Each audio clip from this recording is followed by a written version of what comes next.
Well, it's a silly question, but I'm wondering how you keep track of all the things that you have going on. Like, how do you organize yourself? Well, some of it is sort of seasonal, some of it is monthly, some of it is daily. Like for periodicities, I start posting the first of every month. And I've usually solicited like 50 people. Because usually if you want like 10 things, you have to solicit 50 people. Because some people take 2 days, some people take 3 weeks, some people take 6 months or a year. And that's totally fine. So if you want, things at a certain speed, you have to kind of over solicit. So I've usually got a bunch of things coming down the pipe, and then I start worrying about it maybe a week and a half before the first of every month. For the above ground chapbooks, I'm usually 20 or 30 chapbooks, not behind, but I've got a backlog of acceptance. So when I have time and energy, I just sort of design the next three, and then when I have money, I can just sort of like take them to the printer immediately. But I've been doing this for like 30 years, so I'm kind of used to kind of juggling 8 billion things. But now that I have small children, I don't really work on more than one or two big projects at any given time. It feels like you're doing so much already, though. I have another question, which is how do you decide what goes where? What goes to Tuesday Poems? What goes to, I saw that you have a Medium, what goes to periodicities?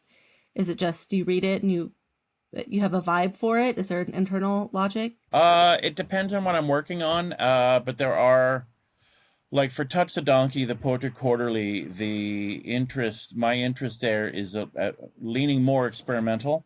So if I get a piece that is longer and more experimental, I might lean that way.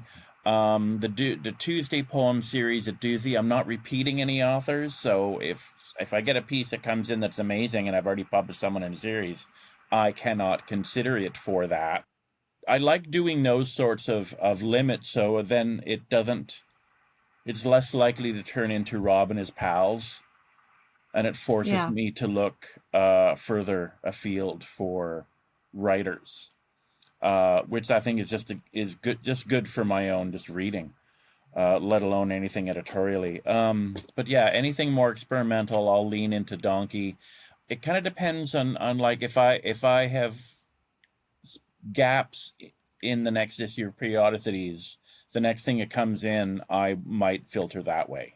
It makes more sense to kind of fill that slot than worry about, I'll publish this in 8 months on the Tuesday poem, because then I still have that kind of problem of, oh no, in 2 weeks or a week or in 3 days I have an open slot. But again, I'm getting like 200 or 300 emails a day, so there's a lot of active conversations in that regard. I'm soliciting constantly. I love that. I think that there is a lot of conversation, especially on Twitter, which is where I hear most of my conversations, good and bad, about the problems and benefits of solicitation. I volunteer with a small press, and I view solicitation as a means to put writers that otherwise wouldn't get to be in the same issue together, potentially. I absolutely love doing that for Donkey. Yeah. I think it's an amazing tool, and I get a little bit kind of sad when I see people on Twitter being really, really critical of solicitation. I think maybe they're actually talking about something else. Maybe they're thinking of a kind of favoritism, but they're sort of blanketly using this word. Well, you should never submit to a journal that solicits. But in fact, it's a really powerful thing to put, an emerging writer next to somebody. And you can solicit both ways, right? I've certainly solicited work from somebody that I've seen one poem out, and I want to know what else they have. And for whatever reason, there's only one publication. And I've solicited writing from somebody that has a lot of publications, and I would love to bring their readers to our journal. I love it. So I'm excited that you do this so often. I'm not against having work submitted to me. And for Above Ground or for Donkey, if someone just sends me an email, hey, would you look at these poems, that kind of thing, I'm open to that. I'm not against that. But I know if I put out an open call, I'm going to get a lot of work, 80% of which doesn't interest me to publish. And a lot of that is going to be, and I'm saying this from experience, people who have no idea what I'm publishing and have no idea that their work doesn't fit with what I'm interested in. And so it just feels like it just wastes everybody's time, including theirs. Absolutely. There are people that I see that submit to everything no matter what. And I'm not against that, but at the same time it feels like a lack of consideration.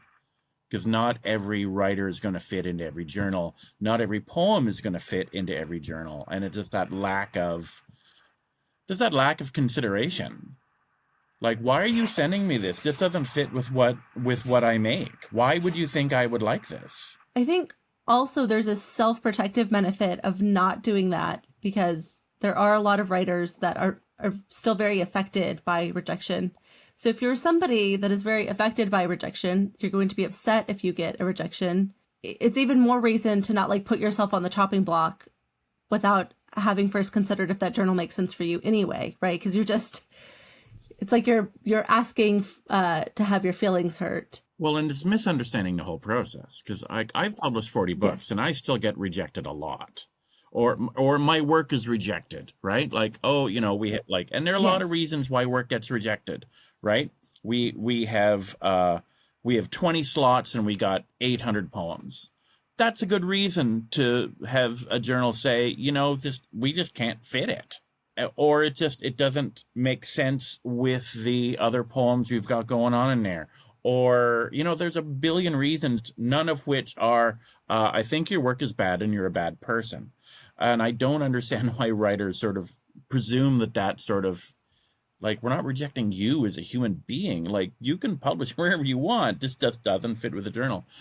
I'm the managing editor and editor of Many Gendered Mothers, which is a website that publishes essays celebrating the work of women and female identified writers and creators. So there are no essays about boys. Like, that's just the format of the site. And at one point, because I'm the one who watches the email, who gets the email, a male writer sent me his CV. Why? Why did you send your CV? Like, I was very unclear as to what the logic was there. Like, oh my God, this CV is so amazing. We obviously must change what this journal is all about, because we hadn't read his work. Like, I really wasn't understanding. And I sent him an email back, like, I don't know why you're sending this. Why are you sending this? And I never heard back. Like, there are other places for that dude to send work. I just wrote about my early experience publishing poetry, which was not that long ago, and how I went kind of nuts about it. So I had written a little bit in my early years, like throughout life, learned how to write contemporary poetry, or started to care about craft, started to think about that more in my late 20s. And it was great. It was the most freeing thing in the world, because I was creating just to create. And then I learned what publishing was. And then it felt impossible, like it would never happen. But then by the fifth acceptance, it was like a drug. Professionally, I'm a marketer. I work in copywriting.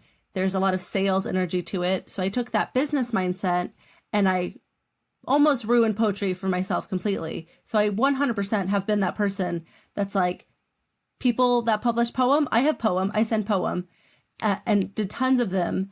And then realized that I had really tarnished and almost kind of broke what was supposed to be, and was at a certain point a kind of spiritual practice or a self-feeding practice. And then I kind of took a step back and was like, you need to reorganize your life. So I sympathize and I understand that kind of mindset. It's not a great place to be in.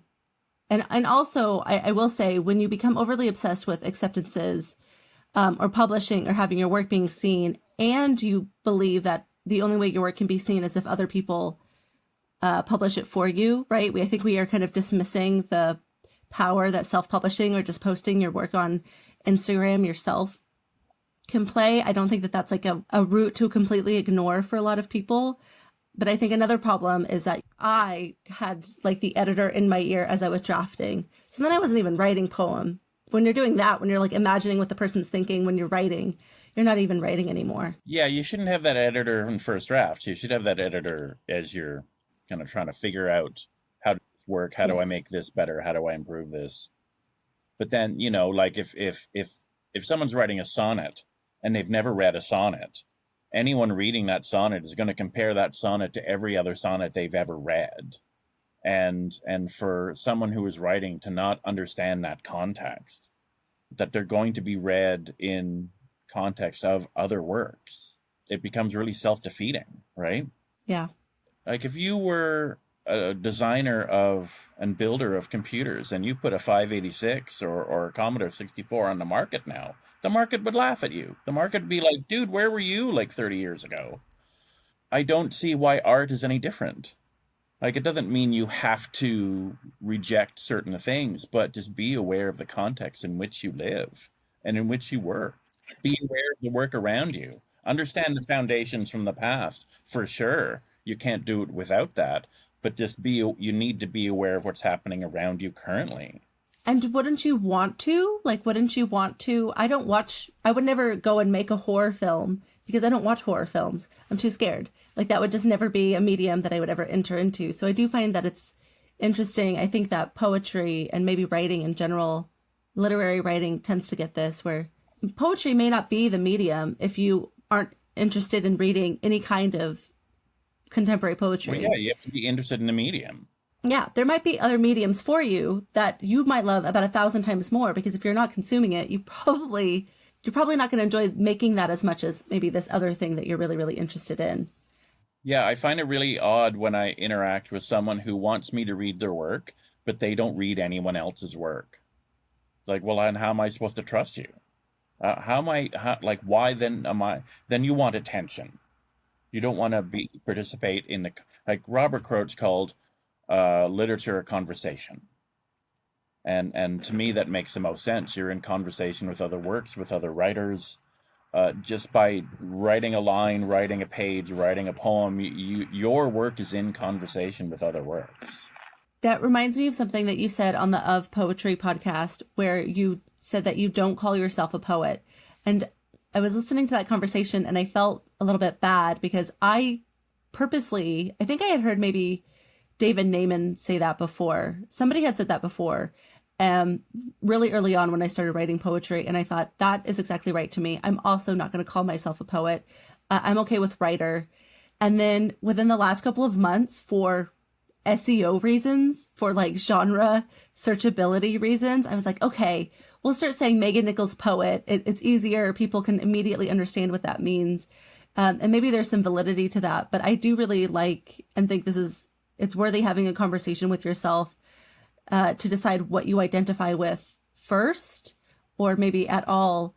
And I also like the idea of thinking about genre as a book-selling term and not a decree for yourself, right? Not a self-limiting term. Well, people can call themselves whatever they want. Like, I know people that call themselves poets. They write poems. They call themselves poets. But in my mind, it's incomplete because it's not all I do. So to me, writer encompasses the fiction and the nonfiction and the reviews and the poetry and it's sort of a catch-all, like an umbrella term. Because once you start doing poet, writer, critic, then it just gets needlessly wordy Right. and even confusing. And then that whole notion that for at least Western culture, it feels like the term poet is a loaded term and an easily dismissed term. That everyone wants to talk about the role of the poet and poetry in like advertising and movies and all of that stuff, but no one actually wants to talk about the people who write the poems. We want things to be poetic, but we ignore poets. Oh, that movie was so poetic. That advertising copy, reads like a poem. Yeah, but then we ignore poets. So it just feels like there's that culturally we're under sculptors, for God's sakes. I think that's a great point. And that's something that I don't spend a lot of time thinking about. And now I'm like, I'm supposed to be asking questions, but now I want to think about that more. But I will transition so we don't have a lot of empty space. I wanted to ask you another question. So you grew up on a farm, I should say your father was a farmer. That doesn't necessarily mean that you grew up on a farm. So did you? And Were you exposed to literature and poetry? Was it in the household? I also think I heard you say that you were writing in your early 20s. Have you always been writing? My parents had books, not necessarily literary books. My mom had a million mysteries and romance novels. My dad had a lot of local history and train books. But I did find poetry books in a high school library, and then I ended up in a social group in high school around grade 9, grade 10 that were paying attention to like poetry and fiction.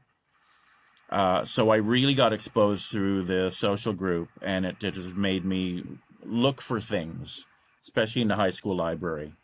So I was exposed to stuff through that. And so I was writing a lot in high school, as was my social group. And we were publishing a little zine that our English teacher would photocopy for us. I was even the editor of it one year, I think when I was in grade 13. And I was poking at poems here and there, 19 or 20. And then I had a first kid when I was 20. And that really made me, well, if I'm going to write at all, I better do it properly or not bother. So I really pushed to do as much as possible. I was writing every day after Kate was born. So I've been writing full time since about 91, when I was 21. Were you writing for your own self-need? Were you looking at publishing as also a means to bring in income? Or was it just for yourself, or was it a hope for both? Yes. I didn't have any, I didn't imagine I was going to be making income with it anytime quickly. And I actually ran a home daycare until my daughter Kate was about 4. So I was watching kids all day, every day, like 10 hours a day, 5 days a week, and writing in a coffee shop from 7 to midnight, like three nights a week. So that's what I was doing when I was like 22, 23, 24.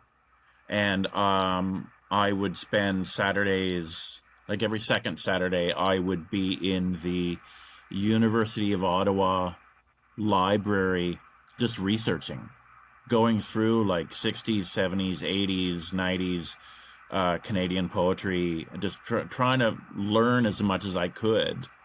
And it was finding chapbooks in there by B.P. Nicol that prompted me to start Above Ground in 93. Because I saw all of this small publishing, but there wasn't any around me in Ottawa that I was aware of. And I realized, through the process that there had been 1 or 2 chapbook presses that had literally just stopped 5 minutes before I moved to the city. And then there was one little magazine, but there wasn't really much of anything. So just doing the research and sitting down prompted me to start stuff, because it's just like, well, this doesn't seem very hard. Just kind of anyone with even a typewriter and photocopy access can make a thing. And you don't even need photocopy access if you're willing to, sit down and make stuff. And because I was willing to tell others, it prompted me to publish chapbooks by people that didn't seem as able to tell others they were doing stuff. I was willing to, hey, this guy is doing some neat work. Here's buy this book by him. It just kind of launched that way. So that is so interesting, because I would imagine if it was me, when I've been in the situation where I look around and I go, nobody else is doing this, my impulse is to go, guess I can't either, and then not do it. So I find it really amazing that you went, oh, I could do this. I could figure this out. I'll be that person. Well, it's a need, right? Like, it's filling a need. Like, in a way, I don't need to live in Toronto, because there are people in Toronto who do what I do. I'm not required there. But it's felt like for 30 years I've been required here, because there wasn't really anyone doing this stuff for the longest time, like at all. Running readings, doing a book fair, doing reviews, publishing chapbooks, doing little magazines. Like there was a ton by the mid-90s, but by the end of the decade, most of those people either stopped publishing or moved out of the city or both. So I just kept going. Just it felt like a responsibility. Yeah, like a responsibility, and like this is a thing I can do. This is a thing I can do to sort of help, right? To exist within the community and be positive and constructive and all of that kind of stuff. I think that is amazing. Okay, I want to ask you a selfish question about reviews because that has been something that I think about and I attempt and I get very nervous by it. So I'd like to maybe ask you just really technically, how do you approach writing a review? Did I hear today on the podcast I was listening to that you do 150 a year? Did I make that up? Yeah, I've been doing that for a few years now, about 150 book reviews a year. Yeah. I've never felt more lazy in my life. That's insane. That's amazing. See, I feel lucky that in about 94, I started writing a column for the Entertainment Weekly in town. And I did that for about 4.5 years because I'd read a thing by the editor in the paper that said it is a responsibility of the artist to let the media know who they are. So I thought, oh, okay. So I sent him like a 20-page like CV and write-up, like, you know, you did ask for this. And I was invited to write a column. I didn't realize until after that it was a column that other people had been asked to do, but no one was willing to do it for that a small amount of money. So I was reviewing, and I only had 800 words to play with, but I was reviewing 3 books a week for like 4.5 years. I was doing poetry, fiction. I did the occasional comic book or art book, nonfiction book. And for a lot of those reviews, I was either the first or the only, or, you know, that were just terrifying to think like, well, I'm kind of an idiot. How am I your only review? You know, you're like, these people are published authors that are touring, they're doing these things. How am I your only review? That there's something wrong with the system if I'm your only review, which prompted me to want to do more.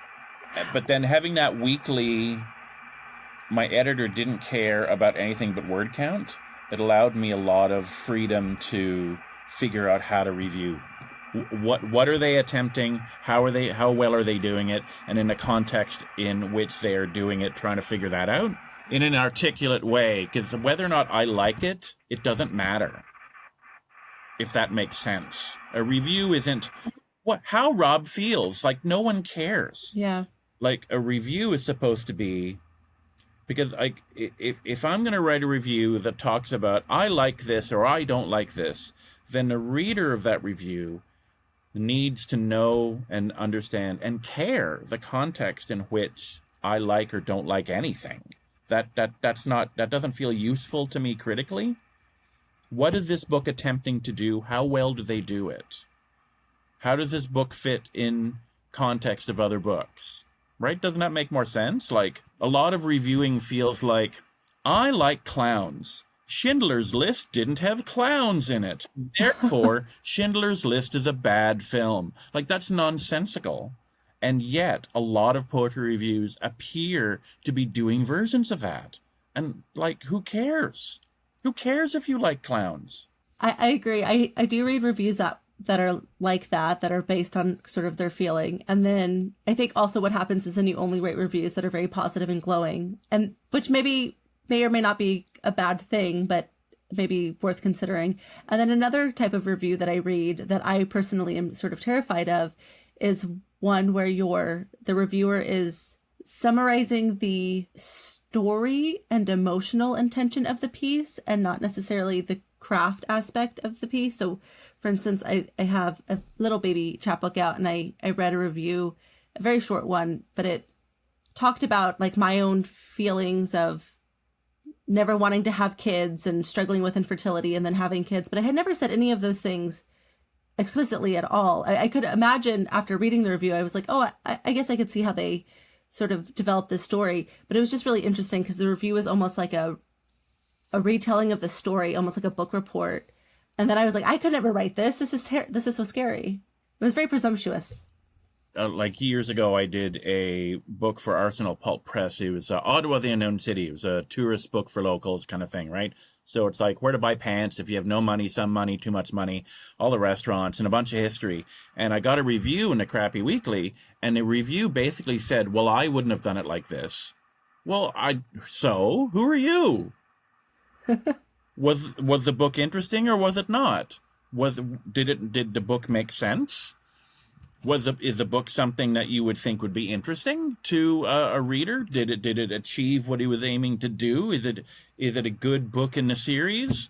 I don't care if it's just nonsensical to me. Because like, who are you? You know what I mean? As reviewer, well, I wouldn't have done it like this. Well, and even that, like, explain that then, because it just feels meaningless. It feels meaningless and dismissive. And it's like, well, then why did you talk about this book? Do you experience any kind of imposter syndrome or nervousness or self-consciousness ever? Have you ever felt that way?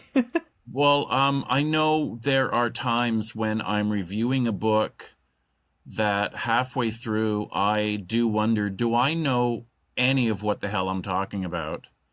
But there's also a worthy challenge of trying to understand work on its own terms and being able to then articulate something on the book in a way that is constructive to a reader that might never have heard of this writer or this work, but also to a reader who might know this author's entire everything, how to be constructive in that way. And there are often times I'm writing a review, it's like, I don't know, like, do I know what the hell I'm talking about? But I think I've done enough of them over the years, and maybe twice a year now, because I'm doing so many, right? I'm doing like 150 a year. I'm doing so many, but I like once or twice a year, I do get a note back from the author saying like, okay, wow, you got this. You understood this book, even though it's sparse. I've had enough of them over the years that I've allowed myself to trust my judgment.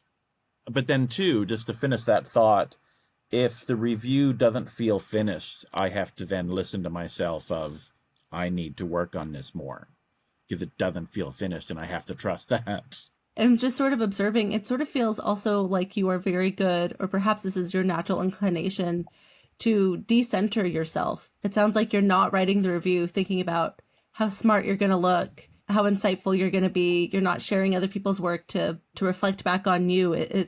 You would just seem so focused on service and other people and shining a light on others and understanding. And I don't have a question, but I'm making note of that, right? I'm thinking about that. What a great way to circumvent neurosis that I have myself, and I know a lot of writer friends have.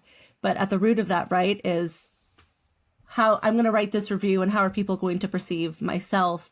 And it sounds like that's certainly not your first thought, and maybe not really entering the picture at all. Yeah, and I don't know how I fell into that. Like, the best I can sort of think about is I did grow up on a farm, and my dad was the go-to person for if someone had a machine that a part broke. They'd come over and they'd have Dad fix it. Or Dad would snowplow like 6 different driveways on our road. But then there was always that one guy who owned the combine, because the combine at that point was like a $500,000 machine. Most farmers would just hire that guy. Why would we buy like this massively expensive machine? We'll just hire that guy, which also probably allowed that guy to be able to afford his combine. Right. So just that notion of existing within a community, and existing within a community in a way that you probably can't do this on your own. And we're all in that kind of position. Like, it took me a number of years to realize that is how I was approaching all of this kind of work. And then once I realized that was unusual, it made me want to do it more, because it felt like, again, like, well, here's my path then. You know, why are we paying attention to Rob? Rob's just doing what 9 other people are already doing. It's not about me, for Christ's sakes. Like, it just feels selfish when I see people, even now on social media, that only post about what they're doing. Because that really, it irritates me. I get it, but I'd like to hear about what you're reading also. I'd like to hear about that other person that you're paying attention to, because like clearly everyone who writes is a reader. Even a couple of days ago, there was a poem that I read in an online journal. I was like, wow, this is a good poem. So I shared it. I said, this is a good poem, a new poem by Eliza Gabbard. Like, wow, look at this. You know, to me, that's fun and kind of the point. It's not about my publication. It's not about my work. It's sort of, this is a poem that made me enjoy being part of all of this. Yeah, no, I agree. And I also think that I find it interesting that before I was sort of writing, there's this idea and there's this trope that writing is very isolating. And then once I started to publish a little bit and I was on Twitter and then I found a Discord and then I was invited to like an editing collective, suddenly it feels like my life is so much more full. And I live in a really rural small town in Arkansas. There's not a lot of local community, although I'm sort of trying to chip away and work on building that up. But my, at least online life is so full that there's tons of writers. There's tons of opportunity to talk about poems. And suddenly where I felt very isolated and alone, like half the point of me writing and reading is that I'm going to get to talk about this thing with somebody else. Or I see how my best friend's poems are influencing my work. And then I show them and they're like, oh my God, you know, like, that's part of me. I see myself in there. Like, that's the fun part. That's the best thing. Oh, totally. And I really enjoy, because I can't afford to give out books that I've not published. So, but there is something really fun about then if I'm able to publish a chapbook by that same author, being able to give out, like, I'm excited about this work by that person. Here's a thing I made. Like, that's a big driving force of Above Ground. It's why I'm making like 50 to 80 chapbooks a year. I'm excited about distributing work. Like, oh man, look at this. This is so cool. Like, that's how I select work as an editor. Work I'm excited to distribute and get out into the world because I'm willing to do it. And not everyone wants to do it. Not everyone thinks they're able to do it. And at this point, I have a pretty good distribution network. How does funding work? How do you figure that aspect of it out? Back in '94, poet Gary Geddes suggested the subscription model. So I started offering subscriptions. So now it's an annual subscription. So you know, people just give me money and they get everything Above Ground makes within a calendar year. So that's about 180 people that trust my judgment enough that even if they only like half of what I'm publishing, they trust my judgment enough that they're willing to get all of it. And I think that's pretty cool. And then I have about 20 sort of friends of the press that, you know, we're exchanging stuff or that kind of thing. So even before I potentially sell a single copy of a chapbook, like 200 have gone out, not to mention the 50 copies that the author get as payment. The subscriptions probably fund about half of Above Ground, and the rest of it I'm just kind of faking. That's fair. Like if I get funding for something or I get, you know, like $200 royalty from a publisher, it's most likely going into Above Ground. I've been thinking about this a lot. Of course, Variant is not for profit, and that isn't my project. That is our editor-in-chief and founder, Tyler Puffpaff's project. But I've been helping, and you know, I imagine all these ways in which that could be infused with more money. I do like a little bit of in-person volunteering, and then I help a lot of friends that aren't the writers, but they have projects. And then I have this marketing business background, which I feel kind of like shy and sort of like shameful about. I don't know why. I'm trying to get over it, but I have that background. So I'm always trying to give them free advice to turn them into marketers so they can share their work. And I'm trying to readjust my thinking on that instead of maybe like convincing somebody else that they should spend 10 years caring about Facebook ads. Maybe I could just do it for them. And that could be my gift of labor to them, is to just not feel like I have to teach everybody to do the thing, but I could do the thing for them. But I think about my life a lot in terms of all this work that I volunteer and that I do for free because I enjoy it, and that fueling my need and desire to then charge the businesses I work with more money, right? Because sometimes I feel like as an artist, I shouldn't ask for money. I shouldn't, or just as a person, not even as an artist, but just as a person, I should somehow find a way to opt out completely of the money conversation. as if I don't like have a child and rent and things. I should find a way to not participate in that. And I'm trying to shift and maybe go, well, you have a highly profitable skill that I kind of lucked into just by nature of early work experiences. So why don't you just charge a lot to the people that can really afford it, of which most businesses I work with can, and then you can go and help the small publisher like for free and not charge them. So anyway, I've been thinking about that more in my life, trying to broaden my idea of what work is and include all the unpaid activities under that umbrella of work. So I take them all seriously. Again, not a question, but it's something I think about a lot. I'm really curious about how people are funding their lives and their projects, especially because I do see a lot of conversations about, we should never do unpaid labor. Artists always should be paid for everything that they do. And I feel conflicted on that because a lot of the most worthwhile things I do are free. And yet I also think that if you can get money for something, you should get money for something. But it's both. The way I started was trying to do as much as possible. Like all the stuff I do for the blog is unpaid, right? All the reviews I write. So I'm like, I don't even think I've been paid for a review in a number of years because I don't have the patience for sending off a review, finding out in 8 months if even they're going to accept it, and then it comes out like 6 months later. That seems like a lot of work for $50 or $80.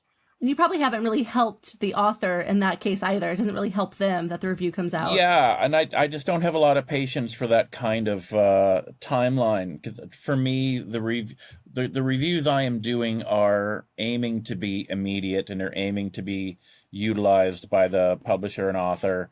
Although, if I don't think a book works, I will say, I don't think this worked. I don't think this was... But I won't trash a book. If there's nothing I can say constructive, whether positive or negative, then I've actually abandoned reviews. Rarely. There was a book that came out within the last couple of years. I spent a few weeks trying to review, and it was a first book, and I realized that part of my struggle was that the book felt undercooked, and there was no positive to me for anyone slamming a debut. So I chose instead to set that aside, and I will wait to see what that author does next. Because no one asked me to review the book. And that's not constructive for the author. I think that's very generous. Yeah. Yeah, because I think undercooked, that's more an issue for the editor and the publisher, maybe. It's not an issue with the author, necessarily. The book was just picked up before the author was ready for it. Or the work was ready for it. I don't know. Even now I'm kind of inarticulate. But like what I find frustrating also is that, yes, the young people should be paid for what they do. And it does seem like there is a cultural shift where I kind of emerged out of a, 80s, 90s DIY kind of thing. And so there are a lot of young people that I don't get writing from because they want to get paid for it. And, that's fair. That's totally fair. But then to get nothing from any of these people because they won't send work to anyone that doesn't pay, to do it exclusively feels to me a bit limiting. I had an author say no to an interview because I asked how much they were getting paid. Like, what? Nobody gets paid for interviews. Who gets paid for interviews? Celebrities don't get paid for interviews. Unless they were just trying to figure out a polite way to say no, that they had no interest in being part of it. But it's like, does your publisher know you're saying no to interviews? This is the first book. I would pay to be interviewed. People pay for press. You know what I think helps in this conversation is, and when you're really broke, this is not good advice. And I have been really broke. So I'm conscientious of this. When you need money however you can get money. But if there's a little bit of just a tiny bit of breathing room, I think to imagine yourself, your writing, your art as an ecosystem can be really helpful, because there are the things that we share and that publish and the interviews we do. You don't get direct money for it. You're not getting paid, per hour. Your time is not equivalent. You're putting things out, quote unquote, for free. but you're adding to the overall ecosystem. You're adding to your body of work. The more you share with the world, I think, in art or in business, the more opportunities you allow people to come in and enter and connect with you. And I think it can help if somebody's feeling very like they've created a rule for themselves, which I think happens a lot. I need this rule that I never do unpaid labor. What I would suggest is to broaden your idea of what you're doing and what opportunities may come from it. And it's not always linear. The thing you do today, you might not realize that in 3 weeks or 2 years, that's actually the thing that pulled somebody in and then who then offered you a job or offered you, a paid anthology opportunity or whatever. Completely. Like the reviewing I do, I would hope makes me a better reader of my own work and writer. I'm aware of the contemporary in a way that's at probably a higher level than a lot of my contemporaries.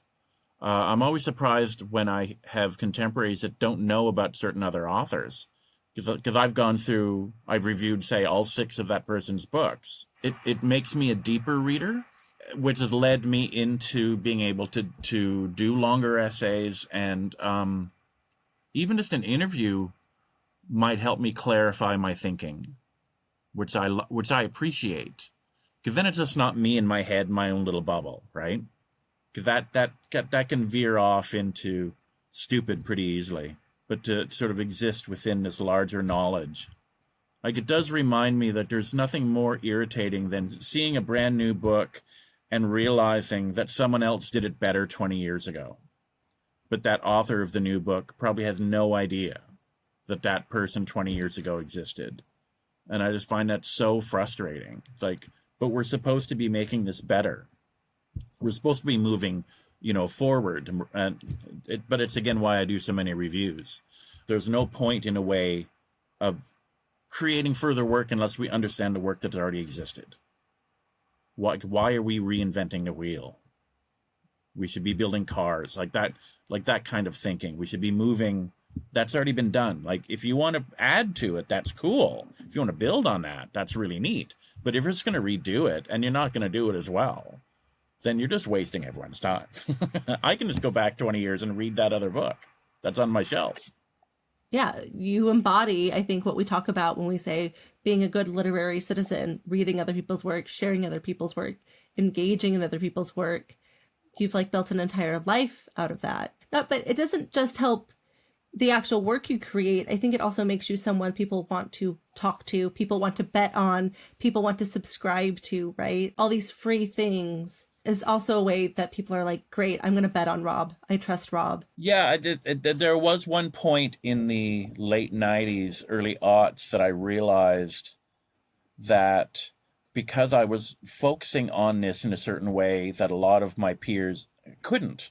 Like, they're in school, they have jobs, maybe they have kids, they work in an office, or there's a lot of reasons why people cannot do 150 book reviews a year, yes, beyond whether or not they want to.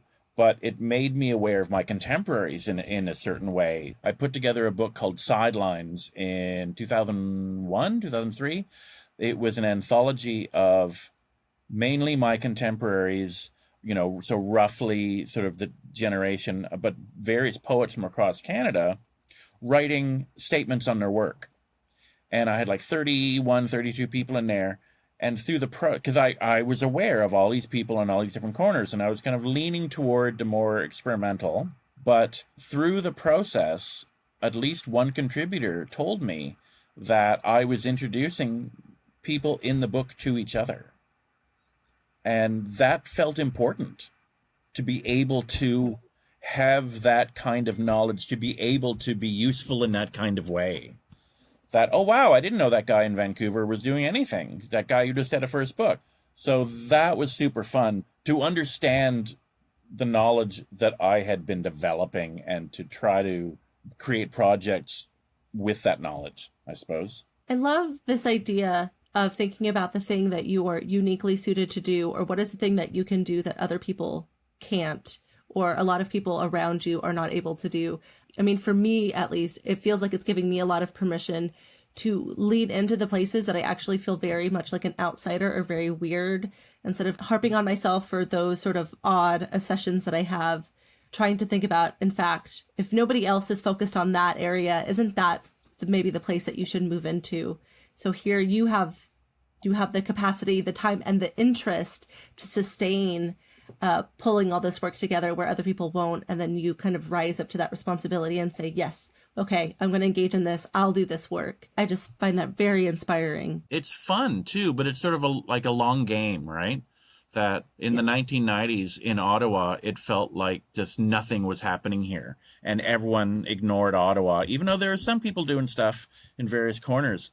And like, even when writers would tour, they'd go by Ottawa, Toronto, Peterborough, Kingston, Montreal. It's like, you drove by us on the highway, for God's sakes. You couldn't stop here and launch your book.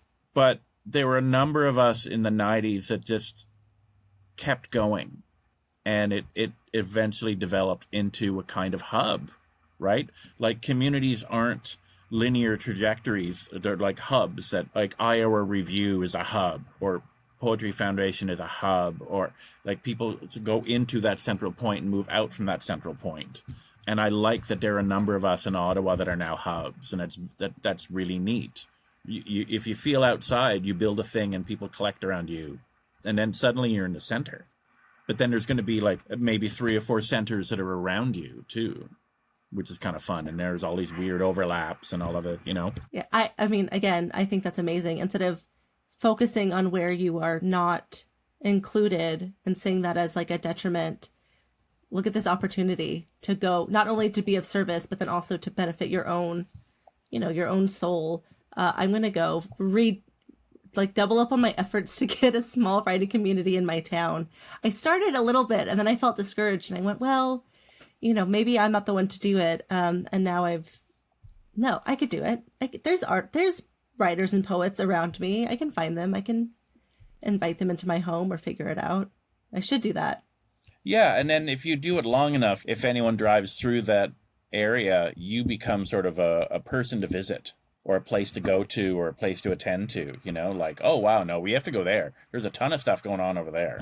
And then if you have like a college or university near you, then having access to kids who should be excited about stuff and probably have the energy to do things is totally a benefit. And sometimes you can feel like you're swimming upstream, but if you can sort of capture some of that energy, and some of it can just be like hosting readings, hosting like open sets of people doing stuff, and it gives some of those people reasons to keep going, which is fun. That's a wonderful point. That was a frustration for me in the 90s, because Ottawa didn't have any book publishers. So there were certain writers that kind of required that target.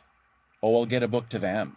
And maybe having that target might have allowed certain writers to get book manuscripts together, to get chapbook manuscripts together, to be able to do work. Oh, I've been invited to read like in 3 months. I'm going to write 3 new poems for that reading.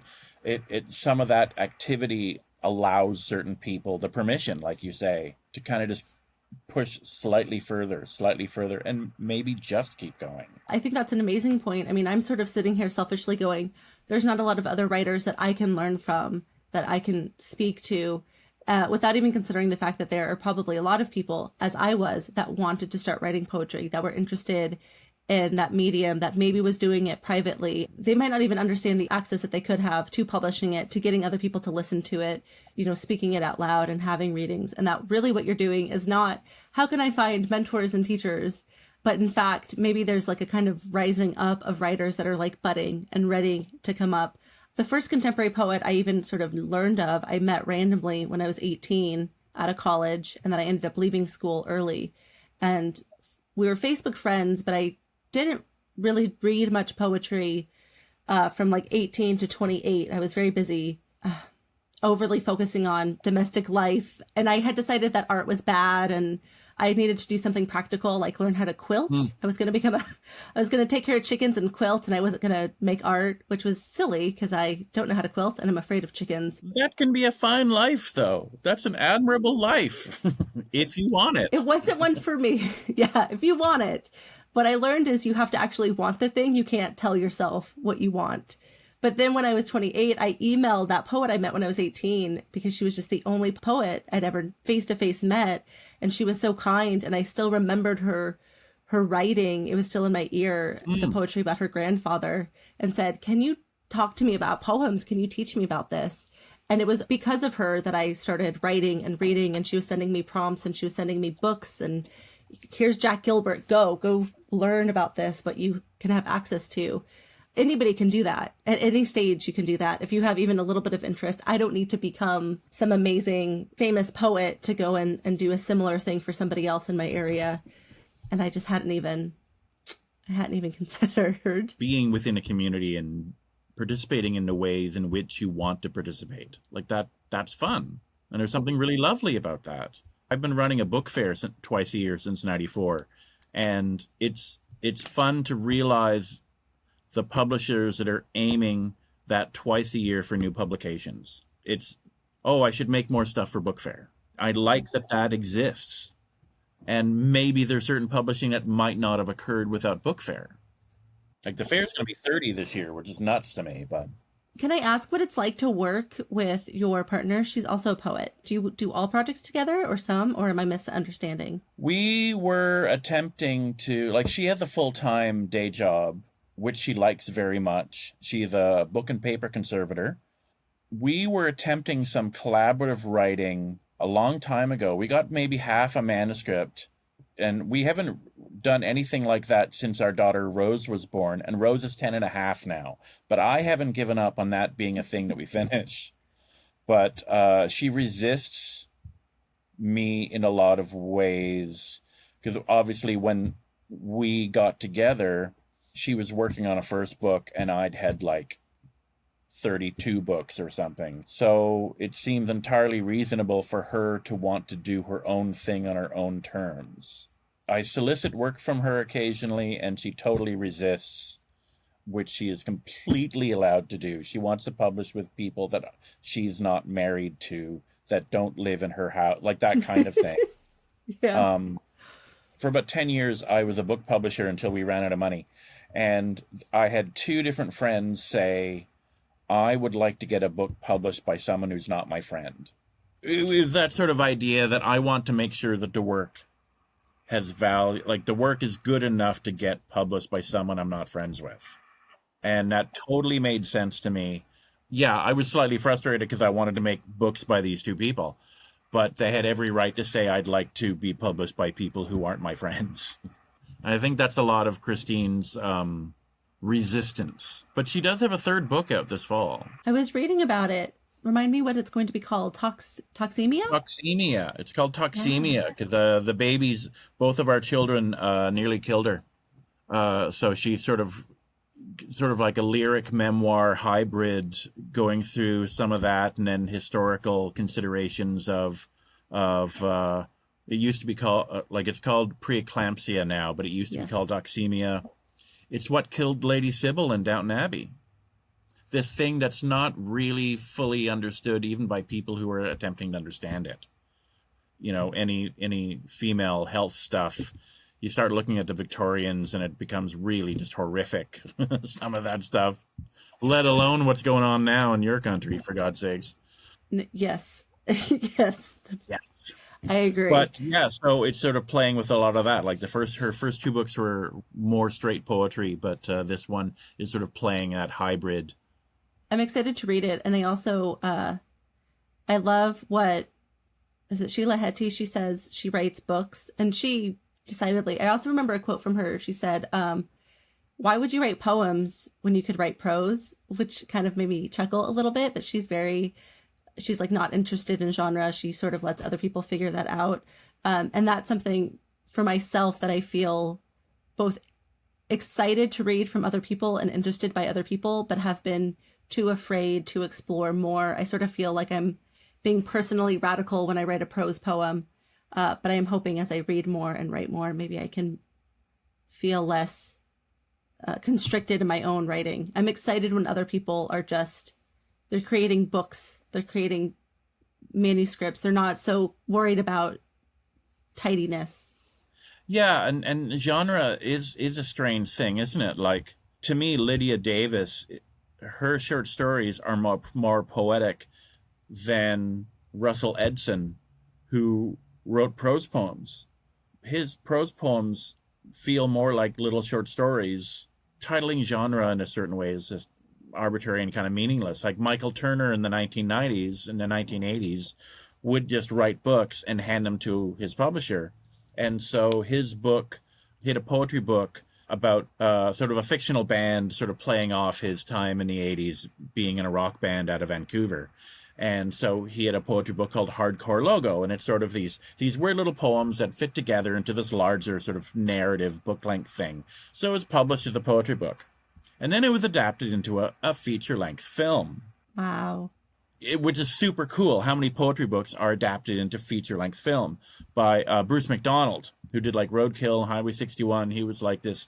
He was like this indie Canadian. Like he still exists, but he's not doing weird little films anymore. But he was like this indie Canadian filmmaker doing like really neat, weird stuff. And you know now he directs episodes of Degrassi, which is so weird. But so when Hardcore Logo. When the film came out, the publisher reissued the book, right? Obviously enough. But instead of putting poetry on the back, he put fiction on the back. And so it was put into different sections of the bookstore, and it probably sold better. That's what I was thinking. It probably did sell better. Yeah, but the designation was not put on there by the author. Which means the author gets to be free to make whatever the thing is. Something Yeah. I'm trying to give myself permission to do. Yeah, I'm actually aiming to read a Sheila Heti book on Train tomorrow. I'm delighted by her writing and by her interviews. I like listening to her speak. She really embodies confidence and a kind of creative integrity that I'm trying to cultivate for myself. Much like you, in fact, both of you just sort of don't seem like a neurotic person. Do you think that's accurate? You seem like you're just, you're making the things that you want to make and you're not going to be overly concerned about it. At least overly concerned with it being perfect anyway. Well, it's that idea of doing a PhD. There's a certain point where it could either be perfect or it could be finished, and you don't get to pick both. You have to pick one. I've had interview questions where it's, how do you know a poem is finished or a piece of writing is finished? Experience.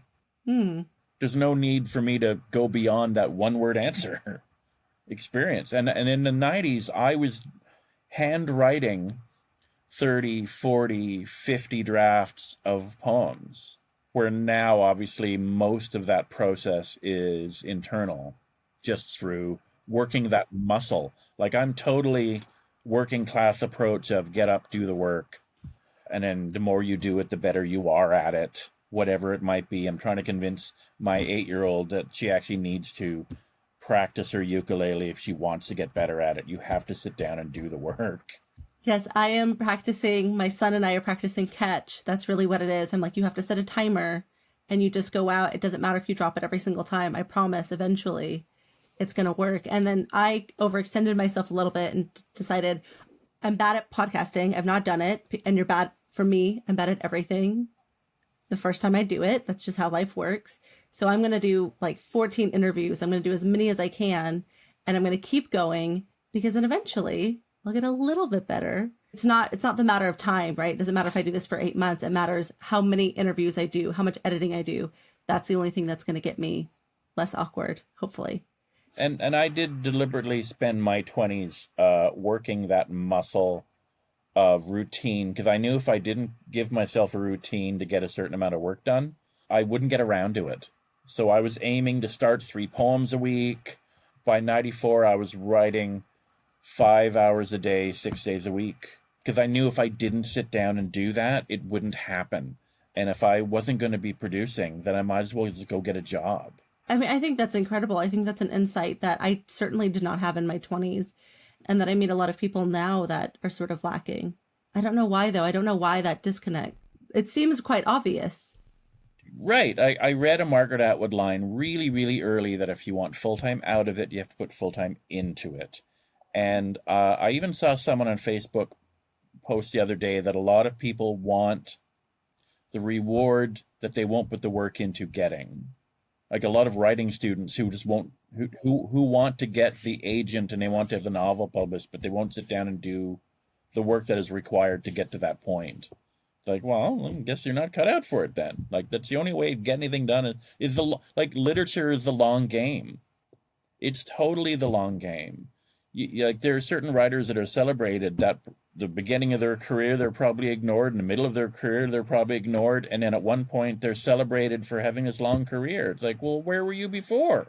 I think really what it is that you had the belief and the knowledge that it is a long game. And I think the people that believe that and hold that to be as a North Star are the ones that will put in the work. And I think there are other people that just don't believe that there is a North Star. They really, truly believe that there will never be any kind of way to make it viable, sustainable. They can't build a life around it. They can't imagine it. They don't know anyone who's done it. And then that prevents them from even, and when I say people, I mean, this is what I did.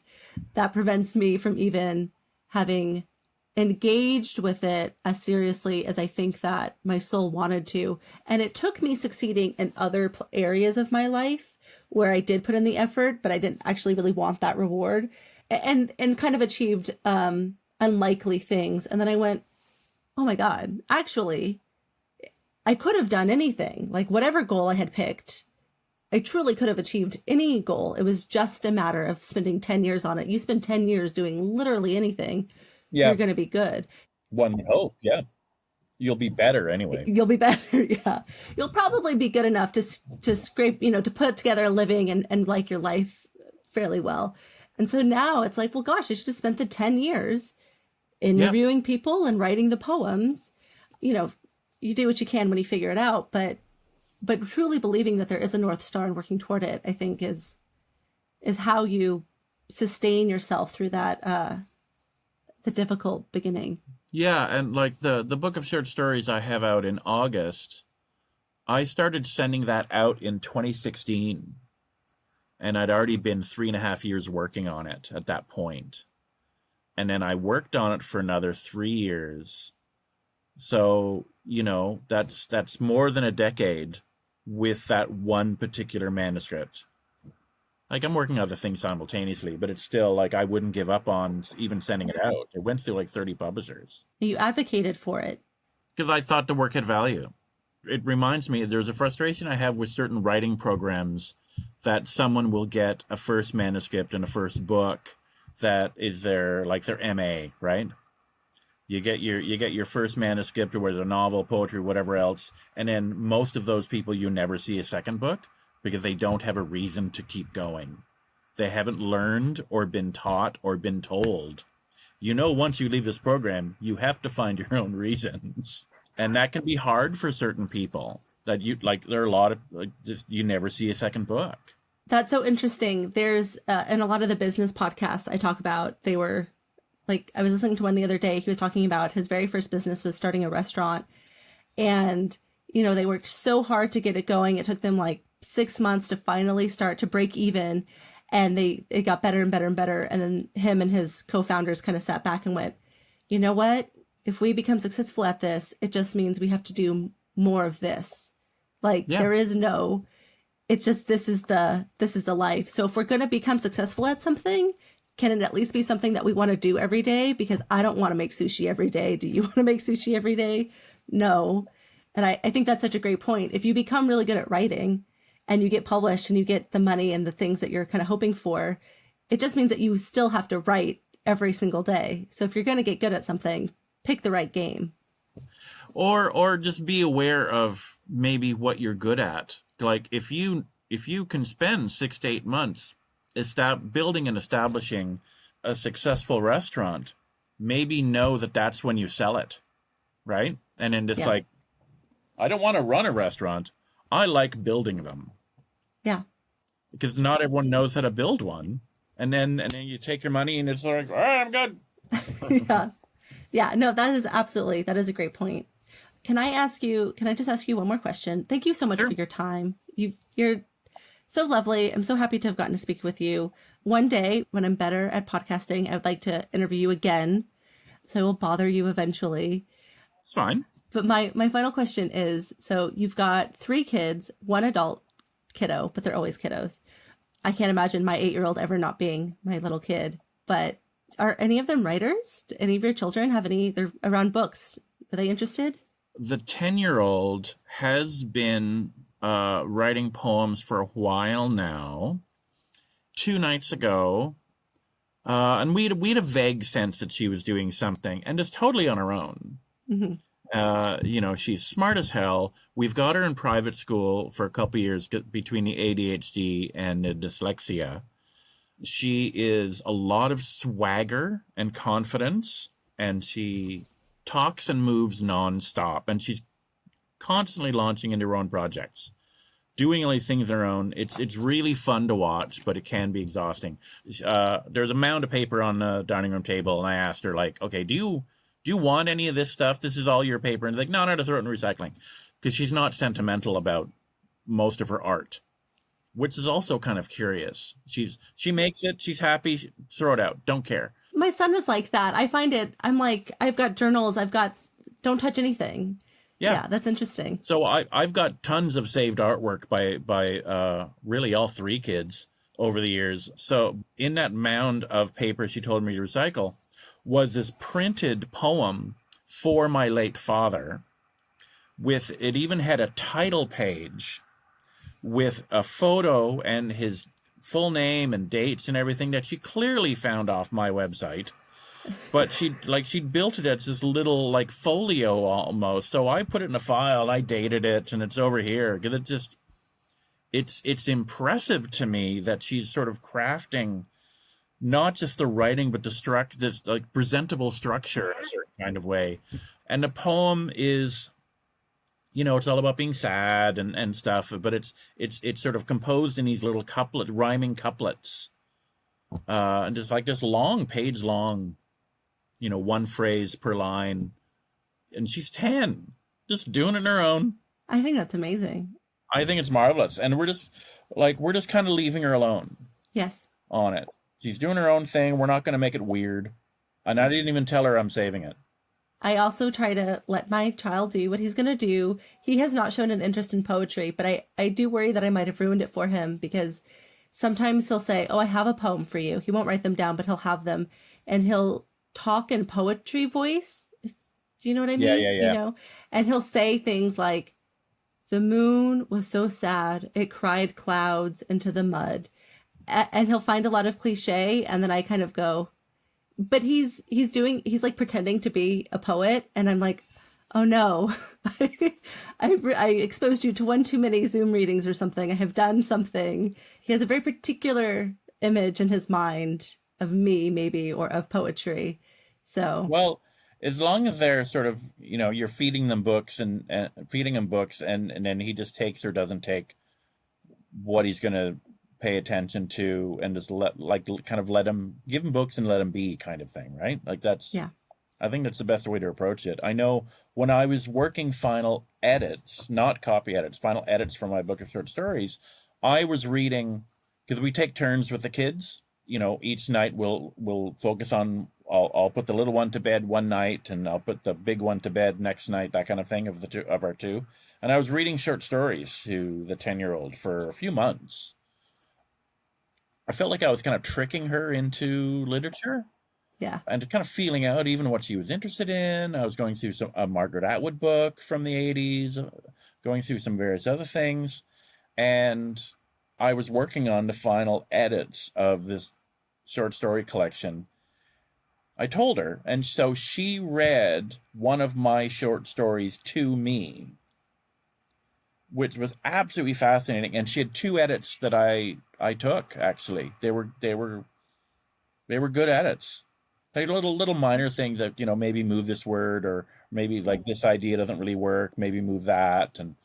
And no, they were good. They were good at it. But it was just so fascinating that she even wanted to, let alone did, as part of bedtime ritual, read my short story to me. She's so lucky. I'm so happy for her. I think that's wonderful. And yeah, my child also has a lot of feedback about this podcast. I'm not supposed to write down the questions. He says it needs to be a natural conversation. He's got all kinds of opinions. And I told him I was teaching a workshop on, it's called Your Life in Poems. And he goes, well, that's not poetry. That's just diarying. You're just going to all write in your diary all day. And it was interesting that this little 7, or at the time he was 7, he was entering that kind of like auto fiction debate. It's like, Right. who are you? But we had it turned into a real conversation about, well, what's the difference between a diary entry and a poem? And I write about my life. But it was fascinating to see he has a lot of opinions for sure. But that's how Elizabeth Smart wrote by Grand Central Station. I sat down and wept. The bulk of that book came out of her daily journals. Are you aware of that book? I'm not aware of that book, but that's how my own writing comes. It was published in 1945 in England, and Elizabeth Smart was a Canadian writer, and it was her first book. But even now, like Morrissey, right, from the Smiths, Grand Central Station is the second highest thing he's ever quoted in his work. It's a classic book on heartbreak and it's like lyric novel. It really did something with prose in 1945, right? That was groundbreaking. It emerged out of her writing a daily journal from the time she was 12 or even younger. And she wrote every day, every single day. Right? Working that muscle. She knew it before she understood it. In the Of Poetry podcast interview, you had a great comment about your writing it's not about a record or the content. You're not trying to relay facts or communicate. You're using the material to write about your own life, which is how I feel about my own writing. And correct me if I misquoted you there or got the idea wrong, but I do have conversations with non-poet friends that are sort of thinking that I'm writing as a way to explain my history or explain myself or communicate something about old relationships or what have you. And I'm not sure that they completely believe me when I say it's like the material I have at my fingertips. It's like the paint that I have, but I'm not interested in looking at the paint and recreating the picture. I want, like, I'm doing something with it. I'm playing with the sentences and the implication, and I'm lying if I need to lie for the poem, or I'm moving facts around. I don't care what the poem's about. It's just like, that's what I have accessible to me. And when I read more, or as writers write more, suddenly the material of their life, it expands. There's more, or some people are more comfortable with imagination or whatever, but it's not about communicating a record. And I think that's what you if you're going to write if you're going to focus on the nonfiction aspect of it, write nonfiction, write an article for, I don't know, a daily newspaper or something, or write a first person essay. If you're trying to communicate information with information being the main goal. But if you're doing writing, the writing should be the goal, and anything else is sort of the means to an end, or the nuts and bolts of it, I think. Like, that's the way I approach writing. Like, if I'm doing nonfiction, I try to put in things that are correct as far as things that have happened, but it's still shaping the language, right? Because it's an artificial thing to shape. Like, you're not saying the thing that happened, you're telling a story. Yeah, absolutely. I don't know if I've explained anything very well in the last 2 minutes. You have been amazing. I've taken up so much of your time. Thank you so much. Thank you.